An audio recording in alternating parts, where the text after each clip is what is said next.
Ich will vielleicht zu Beginn ein Geständnis machen. Zwei Geständnisse. Das erste ist, als ich das E-Mail von Jörn Becker bekommen habe, war ich hin und weg. Weil die Idee einfach unkompliziert, wir kannten uns nicht, unkompliziert mich anzuwählen, eine tolle Idee zu präsentieren, wo junge Leute sagen, wir haben erstens eine Idee, zweitens wir machen was, drittens wir machen was für andere Menschen, für ältere Menschen, die erkrankt sind.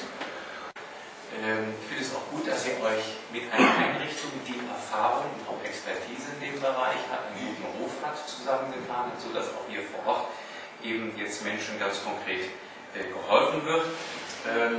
Und als jemand, der immer uns begeistert war, ich habe jetzt 40 neue Tourfahrer, ist nicht viel von hängen geblieben, aber zumindest die emotionale Note, die ist noch weiterhin da. Mir macht das immer riesigen Spaß, finde ich das ganz toll.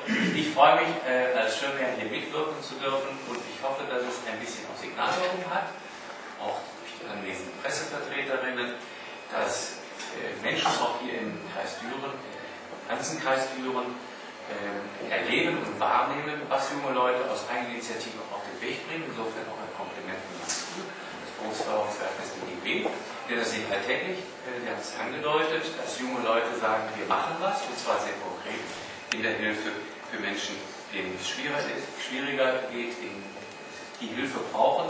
Diese Zusammenarbeit zwischen den jungen Auszubildenden Max Grub und den Altenpfleger St. Nikolaus ist im wahrsten Sinne des Wortes zum Wohle der Menschen, in dem Fall zum Wohle älterer Menschen. Dazu mein herzlicher Dank und herzliche Gratulation.